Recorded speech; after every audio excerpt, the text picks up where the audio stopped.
अस्सलाम वालेकुम dear readers, कैसे हैं आप सब लोग। उम्मीद है आप सब लोग ठीक होंगे। आज हम हाजिर हैं इश्क का मकबरा 17 अभी पार्ट 1 के साथ। राइटर अमन रज़ा। तो आप लोगों ने अभी तक पिछली एपिसोड पर 80 कमेंट्स का टारगेट पूरा नहीं किया। 5000 सब्सक्राइबर्स पूरे हो गए हैं। अब छोटू सा वो भी सब टारगेट पूरा कर दें ताकि पार्ट 2 आज ही आए। उसका वजूद पानी में गायब हो चुका था। पानी की लहरों के दायरे बनते रहे और फिर वो भी बनना बंद हो गए, जबकि पानी बिल्कुल साकित हो गया था, जो गवाह था कि अंदर मौजूद शख्स सांस नहीं ले रहा था। मार दिया, मेरी बीवी को मार दिया। बीवी पास आना, मैं पास आना। निर्बाज जनूनी होते कुएं में कूदने की कोशिश करने लगा, जिसे उन्होंने बमुश्किल काबू करते पीछे हटाया था। 2 मिनट गुजर चुके थे। शेरदिल बलोच बिल्कुल दंग रह गया था। क्या उससे इतनी शदीद नफरत करती थी वो कि अपनी जान तक दे दी। शेरदिल बलोच साहब, आप ऐसा कैसे कर सकते हैं? आपने अपनी कज़न को मार दिया। वो आपके खिलाफ केस लड़ रही थी, इसलिए उन्हें मौत के घाट उतार दिया। मीडिया पता नहीं कहाँ से बरामद हुआ था और उन्होंने शेरदिल बलोच पर सवालात की बौछार कर दी थी, जो साकिन सा सफ़ेद चेहरा लिए उन्हें देख रहा था। वकार और हसीब लोग ही उन्हें पीछे कर रहे थे।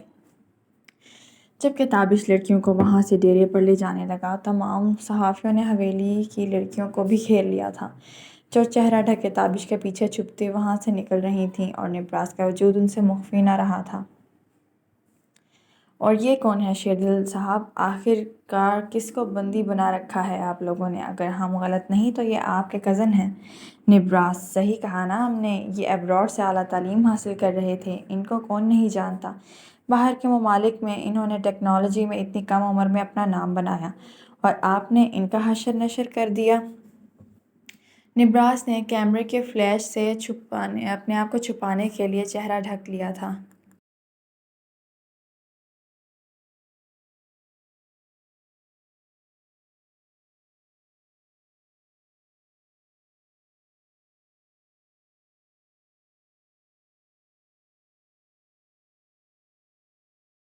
हटें, हटें यहाँ से, हटें। मेरी बहन मुसीबत में है और आपको मिर्च मसालों की पड़ी है। ताबिश उन्हें धकेलते कुएं की मुंडेर से रस्सी बांधता और दूसरे सिरे से खुद को बांधे कुएं में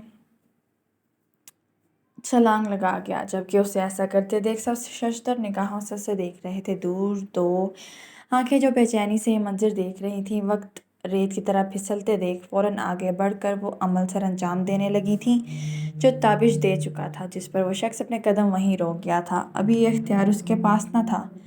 ताबिश उस काले गहरे पानी में नाज़ली को ढूंढने की नाकाम कोशिश कर रहा था, जब उसके हाथ से नीचे कुएं की तह में पड़ा वजूद टकराया। वो इस अंधेरे में भी पहचान सकता था कि वो बेजान वजूद किसी और का नहीं बल्कि नाज़ली करमानी का था, उसकी बहन का। ये सोच आते ही ताबिश का सीना घुटने लगा था, सांस बंद होने लगी थी। उसने झट उस वजूद को बाहों में भरा और हरकत दी, मगर नाकाम रहा। अंधेरे में कुछ दिखाई भी ना दे रहा था। वो फौरन तैरते ऊपर की सतह पर आने लगा और एकदम झटके से उसे बाहों में भरे समेत गहरा सांस भरते पानी से बाहर निकला और तीर की तेज़ी से नाज़ली की तरफ देखा, जिसका चेहरा सफ़ेद पड़ चुका था और होंठ नीले। उसने फौरन उसकी नाक के आगे उंगलियां की।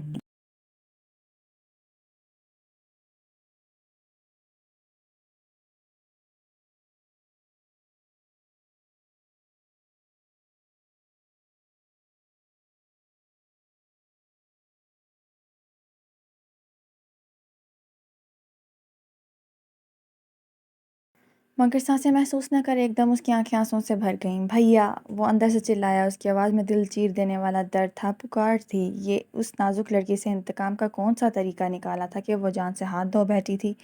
उसकी धाड़ पर ताबिश के मुलाजमों ने फ़ौरन से उसे ऊपर की तरफ खींचा था। वो लम्हा बलम्हा ऊपर खींचता जा रहा था, मगर जैसे ही उसके कपकपाते हाथों से जान निकलती जा रही थी, जिनमें उसकी बहन का मुर्दा वजूद था, जिसकी सांस साकिन थी, जिन आंखों में सुबह कुछ पानी की चमक थी, आज वही आंखें, जिंदगी से भरपूर आंखें, अपना सब कुछ हार कर आंखें मूंद गई थीं। ताबिश के गले में आंसुओं की गिरहें पड़ रही थीं। उसका दिल कियां धाड़े मार मार कर रोए।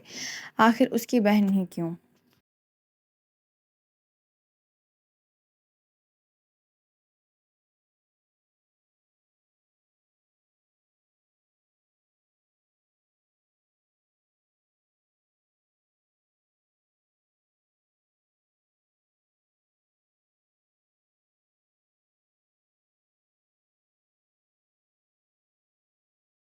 بمشکل وہ اسے تھامے شکستہ وجود لیے کنویں سے باہر نکلا۔ میڈیا کھٹا ان کی تصویریں اتار رہا تھا جنہیں ان کے ملازم پیچھے گھسیٹ رہے تھے، اور شیردل بلوچ نازی کا سفید وجود دیکھ سانس لینا بھول چکا تھا، جیسے آسمان سر پر ٹوٹ گیا اور زمین پیروں تلے سرک گئی ہو۔ وہ نازلی سے رتی برابر بھی محبت نہیں کرتا تھا، تو پھر اسے اس حال میں دیکھ دل پھٹ کیوں رہا تھا؟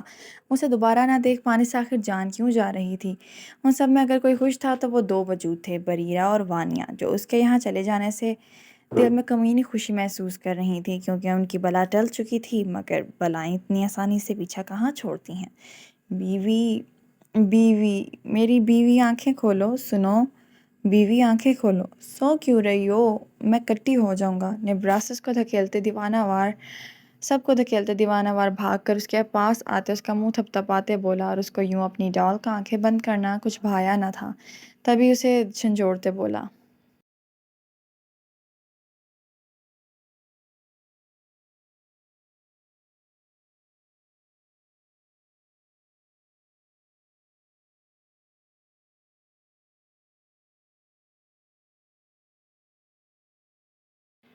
مر چکی ہے تمہاری بیوی، وانیہ نفرت سے کلس کر بولی، تو شیردل نے اسے کھا جانے والی نگاہوں سے دیکھا تھا، جبکہ نبراس نے قہر ڈھاتی نگاہوں سے اسے دیکھتے ایک بڑا پتھر اٹھا کر اس کے سر پر دے مارا تھا، جس میں سے خون کا فوارہ پھوٹ پڑا تھا۔ دفع ہو جو یہاں سے میسنی، وہ غضبناک لہجے میں وانیہ کو دیکھ دھاڑا، جو اپنا پھٹا سر دیکھ چلا رہی تھی۔ بیوی آنکھیں کھولو نا، درد ہوتا ہے یہاں۔ وہ آنسو بہاتے اس کا بے جان وجود اپنے سینے پر دھرتے بولا،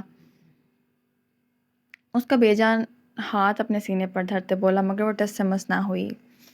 بیوی مجھے پاس آنا، ساتھ لے کے جاؤ مجھے، راز کو اکیلا نہیں چھوڑو، مجھے ڈر لگتا ہے، مجھے پاس آنا۔ وہ اس کا دوپٹہ سونگھتے آخر میں دھاڑے مار مار کر روتے اس کی گردن میں منہ گھسائے اپنا غم غلط کرنے لگا، جس کی دھاڑوں نے آسمان تک ہلا دیا تھا، اور وہاں کھڑا ہر شخص اس کے دکھ پر رو رہا تھا۔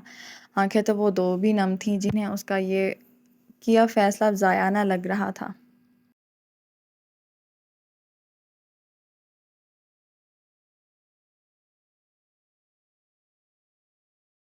کیونکہ وہ ایسا وجود ہی تھا جس کے لیے جان دینی تو بنتی تھی۔ 80 کمنٹس کا ٹارگٹ گائز پورا نہیں ہوا پچھلے ایپیسوڈ پر، کیا آپ نے، اس لیے آج میرا دوسرا پارٹ دینے کا بالکل بھی دل نہیں کر رہا، اسی سے کام چلائیں آپ لوگ، میں بہت ناراض ہوں آپ لوگوں سے۔